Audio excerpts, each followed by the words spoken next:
Istoria biblică a Sodomei și Gomorei a revenit în forță în actualitate în urma unor noi descoperiri arheologice publicate în Nature Scientific Report. Distrugerea cu foc din cer a celor două orașe cunoscute pentru viciile lor sexuale este o relatare istorică sau un simplu mit al antichității?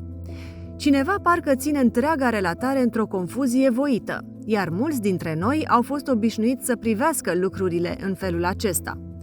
Până la urmă, antichitatea a furnizat o colecție interminabilă de povești fanteziste, nu-i așa? Shiva, Vishnu și Brahma obțin elixirul nemuririi. Dezvoltatele civilizații ale Atlantidei și Lemuriei sunt scufundate misterios, dar nici urmă de ele.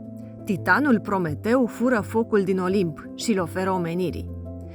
Ochiul avizat trebuie totuși să surprindă aici jocul lipsit de etică practicat în zona umanismului, care amestecă relatările biblice precum pedepsirea prin foc a Sodomei și Gomorei, istoria potopului, trecerea miraculoasă a Mării Roșii, mersul lui Iisus Hristos pe apă sau readucerea la viață a unor morți cu puzderia de basme fade și inconsistente, dar meșteșugit alcătuite. La urma urmei, spun mulți, nu toate sunt cam la fel? Și totuși, potrivit cercetărilor arheologice, Sodoma a fost identificată cu fosta cetate din situl arheologic de la Bad ed-Dra, din Iordania, iar Gomora ar putea fi pe situl de la Numeira. De asemenea, cercetările de la situl arheologic Tal el-Haman, câțiva kilometri mai la nord de locul actual al Mării Moarte, ar putea identifica locația Sodomei. Oricum, întreaga regiune are în comun aceeași caracteristică acum, un întins pustiu, deși acolo cândva viața și vegetația abundentă au dus la întemeierea unor bogate cetăți. Conform studiului publicat în revista Nature, viața a fost curmată brusc, iar lucrul acesta corespunde istoric relatării biblice despre distrugerea cetăților de atunci. În afară de relatarea lui Avram, contemporan cu evenimentele, nimeni nu știe sigur ce s-a întâmplat. Este clar însă că niciun fenomen natural nu ar fi fost capabil să topească metalul, cărămizile și ceramica, așa cum sunt descoperite astăzi.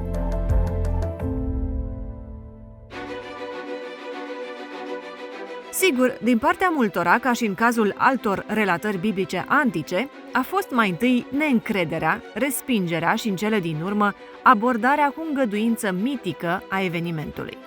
Când însă descoperirile arheologice nu au mai putut fi contestate ca și în alte situații, au fost oferite alte posibile explicații. Unii teoreticieni susțin că ploaia de pucioasă și foc din relatarea biblică ar fi putut fi o erupție vulcanică sau explozia unei acumulări de gaze, urmarea unui cutremur. Iar pentru aceasta, ei dau ca ipoteză chiar relatarea biblică, aceea care amintește de abundența unor gropi din care se extrăgea smoală. Pe de altă parte, studiul publicat în cunoscuta revistă de specialitate afirmă că, în mod natural, aceste fenomene nu puteau conduce la o creștere atât de bruscă a temperaturii și a presiunii care să amestece și să cristalizeze cuarțul și mineralele, așa cum s-a descoperit recent. Ar fi fost nevoie de cel puțin 2000 de grade Celsius.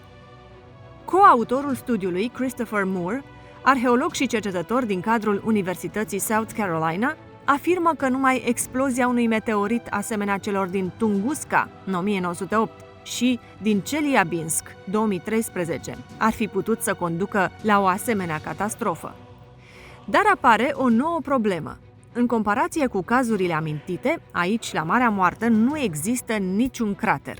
Pentru ca să fie avut loc o asemenea catastrofă, conform Nature, citată și de respectabila Smithsonian Magazine, meteoritul ar fi trebuit să explodeze în aer. Nici prea sus, pentru că nu ar fi produs efecte, nici prea jos, că ar fi apărut craterul.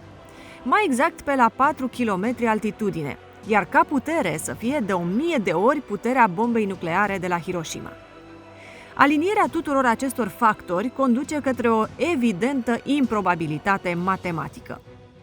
Conștienți că se vor găsi destui care ar prefera să ignore în continuare faptul că Iisus Hristos însuși a dat credit relatării despre istoricitatea Sodomei, totuși nu ar fi mai simplu, măcar acum, în al 12-lea ceas, când istoricitatea evenimentului a devenit acceptată la nivel academic, să credem că acesta a avut loc pur și simplu?